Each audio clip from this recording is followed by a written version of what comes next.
पकड़ के रखना, बहुत हवा है। हाँ, मौसम का कुछ पता ही नहीं चलता, कभी भी पलट जाती है। एकदम तुम्हारी तरह है ये मौसम, तुम्हारे मन का भी नहीं पता कब पलट जाए। मैंने तुमसे सवाल किया था और तुमने कोई जवाब नहीं दिया। मुझे लगा कि तुम ना कहोगे, और फिर आज आंटी के सामने तुमने कहा कि तुम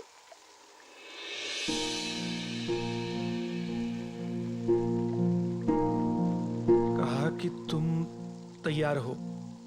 प्रज्ञा, क्या तुम सच में तैयार हो या फिर मौके की नजाकत देकर तुमने हाँ कहा था? प्रज्ञा, मैं जानता हूं कि ये तुम्हारे लिए मुश्किल है और मैं तुम पर कोई जोर जबरदस्ती नहीं करना चाहता।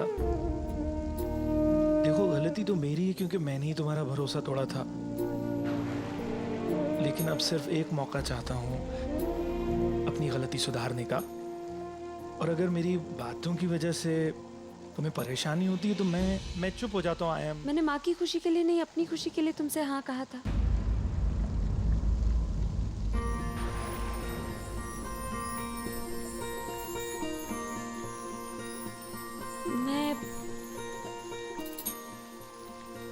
मैं तुमसे शादी करना चाहती हूँ।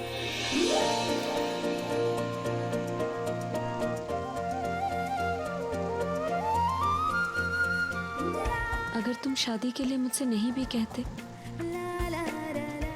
तो शायद मैं जिंदगी भर तुम्हारा इंतजार करती।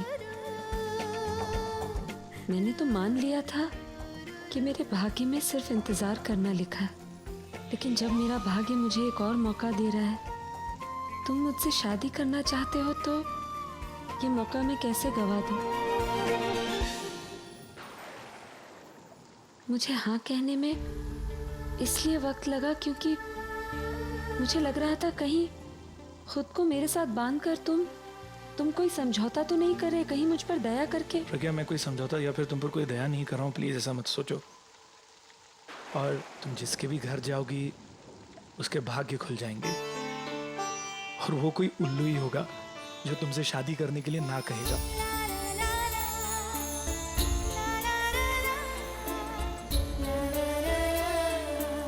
मैं तुमसे शादी करूंगी, लेकिन मेरी एक शर्त है।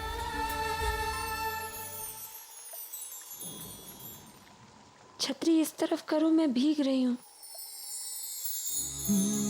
मैं परिंदा बेसबर था, उड़ा जो दर बदर, कोई मुझको यूं मिला है जैसे बंजारे को घर।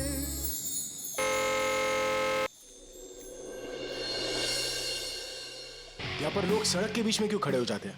क्या उन्हें ये नहीं पता कि सड़क गाड़ियों के लिए बनी है? Idiots man. बहादुर, सीधा ले लो, अपने आप हट जाएंगे। लगता है कोई गुस्से में है, उसकी जिंदगी में तुम्हारी जैसी लड़की नहीं है ना। जल रहा है।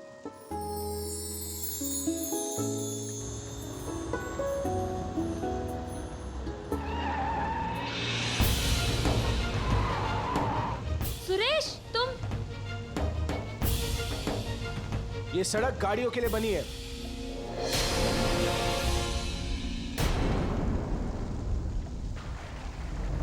तुम अभी के स्टारडम की चकाचौंध ने आप सबको अंधा कर दिया है। आप अपनी आंखों पर से अभी नाम का पर्दा हटाएंगे तब आपको समझ में आएगा कि वो और उसके गाने कितने खोखले। ये सड़क आपकी खरीदी हुई नहीं है जो इस तरीके से गाड़ी चलवा रहे हैं आप। सड़क पर चलने वालों का भी हक होता है, और अगर इतनी जल्दी है ना तो प्लेन खरीद लीजिए, उड़ के जाइए। जमीन वालों को बख्श दीजिए प्लीज। इंटरव्यू देने का बहुत शौक है ना तुम्हें? मैं चुप इसलिए था क्योंकि वाकई गलती मेरे परिवार की थी, लेकिन अगली बार अगर तुमने कोई भी तमाशा करने की कोशिश भी की ना तो अपने हर कदम के सामने मुझे पाओगे, क्योंकि अब हमारी कहानी शुरू हो चुकी है।